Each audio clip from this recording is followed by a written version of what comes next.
ವಿಠಲ ದೇವಸ್ಥಾನ ದೇವಸ್ಥಾನವನ್ನು ವಾಸ್ತು ಪ್ರಕಾರವಾಗಿ ನಿರ್ಮಾಣ ಮಾಡಿದ್ದಾರೆ. ಈ ಕಡೆ ಸೌತ್ ಈಸ್ಟ್ ಇದೆ, ಸೌತ್ ಈಸ್ಟ್ ಅಲ್ಲಿ ಕಿಚನ್ ಇದೆ, ಆಗ್ನೇಯ ಮೂಲೆ.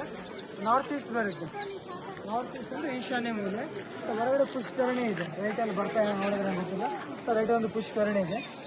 ದೇವಸ್ಥಾನ ಒಳಗಡೆ 4 ಮಂಟಪಗಳಿವೆ. ದೇವಸ್ಥಾನದ ಒಳಗಡೆ 4 ಮಂಟಪಗಳಿವೆ. ಫಸ್ಟ್ ಆಪೋಸಿಟ್ ಅಲ್ಲಿ ಇರೋದು ಭಜನಾ ಮಂಟಪ. ರಾಜರ ಆಳ್ವಿಕೆ ಮಾಡುವಂತ ಟೈಮಲ್ಲಿ ಕನಕದಾಸ ಮತ್ತು ಪುರಂದರದಾಸ ವಿಠಲನ ಭಕ್ತರಾಗಿರ್ತಾರೆ.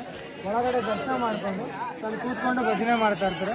Kalyana Mantapa first one. ನಿಮ್ಮ ಹಿಂದ್ಗಡೆ ಭಜನಾ ಮಂಟಪ ಹಾಕಿ, ಸೆಕೆಂಡ್ ಒಂದು ಕಲ್ಯಾಣ ಮಂಟಪ ಇದು.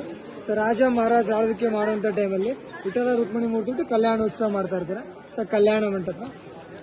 ಇಲ್ಲಿ ಮಧ್ಯ ಈ ಕಡೆ ಆಪೋಸಿಟ್ ಅಲ್ಲಿ ಕಾಣ್ತಾರೋ ಸಂಗೀತ ಮಂಟಪ, ಮ್ಯೂಸಿಕಲ್ ಪಿಲ್ಲರ್ಸು. ಆ ಭಾಗದಲ್ಲಿ ಸಭಾ ಮಂಟಪ ಬರುತ್ತೆ, ಆ ಭಾಗದಲ್ಲಿ ಸಭಾ ಮಂಟಪ.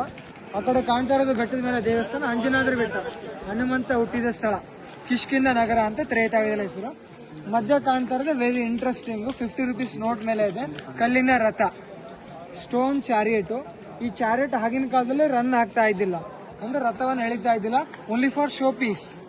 ಯಾಕಂದ್ರೆ ಈ ರಥ ಒಂದೇ ಕಲ್ಲಿನಲ್ಲಿ ಮಾಡಿಲ್ಲ, ಮಲ್ಟಿಪಲ್ ಪೀಸಸ್ ಅನ್ನ ಯೂಸ್ ಮಾಡಿ ಇಂಟರ್ಲಾಕಿಂಗ್ ಸಿಸ್ಟಮ್ ಅಲ್ಲಿ ರಥವನ್ನು ನಿರ್ಮಾಣ ಮಾಡಿದ್ದಾರೆ. ರಥ ಎಳೆದ್ರೆ ಇಂಟರ್ಲಾಕ್ ಎಲ್ಲ ಕ್ರಾಕ್ ಆಗಿ ರಥ ಬಿದ್ದೋಗ್ಬಿಡುತ್ತೆ. ಅದಕ್ಕೋಸ್ಕರ ರಥ ನೋಡ್ಲಿಕ್ಕೆ ಮಾತ್ರ ಮಾಡಿರ್ತಾರೆ. ಬಟ್ ಈ ತರ ಕಲ್ಲಿನ ರಥಗಳು ನಮ್ಮ ಇಂಡಿಯಾದಲ್ಲಿ 3 ಜಾಗದಲ್ಲಿ ಇದೆ. ಈ ತರ ಸ್ಟೋನ್ ಚಾರಿಯೇಟು. ಫಸ್ಟ್ ಬಂದ್ಬಿಟ್ಟು ಒಡಿಸ್ಸಾದಲ್ಲಿ ಬರುತ್ತೆ, ಕೊನಾರ್ಕಲ್ಲಿ ಸೂರ್ಯನ ದೇವಸ್ಥಾನ. ಸೆಕೆಂಡ್ ಒಂದು ತಮಿಳುನಾಡು ಮಹಾಬಲಿಪುರಂ. ಥರ್ಡ್ ನಮ್ಮ ಕರ್ನಾಟಕ ಹಂಪಿ.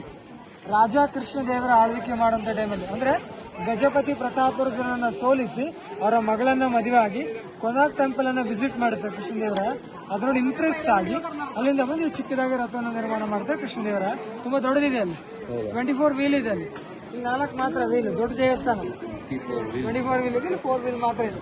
ತುಂಬಾ ದೊಡ್ಡ ದೇವಸ್ಥಾನ, ಚಿಕ್ಕದಾಗಿ ರಥವನ್ನು ನಿರ್ಮಾಣ ಮಾಡಿದ್ರೆ. ರಥ ಆಕ್ಚುಲಿ ಮುಂಚೆ 26 ಅಡಿ ಎತ್ತರ ಇರುತ್ತೆ, 26 ಫೀಟ್ ಹೈಟ್ ಇರುತ್ತೆ. ಅಟ್ ಪ್ರೆಸೆಂಟ್ 16 ಅಡಿ ಎತ್ತರ ಮಾತ್ರ ಇದೆ. ಅದ್ರ ಮೇಲೆ ಮುಂಚೆ ಗೋಪುರ ಎಲ್ಲ ಇರೋದಿಲ್ಲ, ಗೋಪುರ ಕಾಲಕ್ರಮೇಣ ಬಿದ್ದೋಗಿದೆ, ಇಷ್ಟು ಹೈಟ್ ಮಾತ್ರ ಉಳ್ಕೊಂಡಿದೆ. ಕಲ್ಲಿನ ರಥದ ಬಗ್ಗೆನೇ ಎಕ್ಸ್ಪ್ಲೇನ್ ಮಾಡ್ತೀನಿ.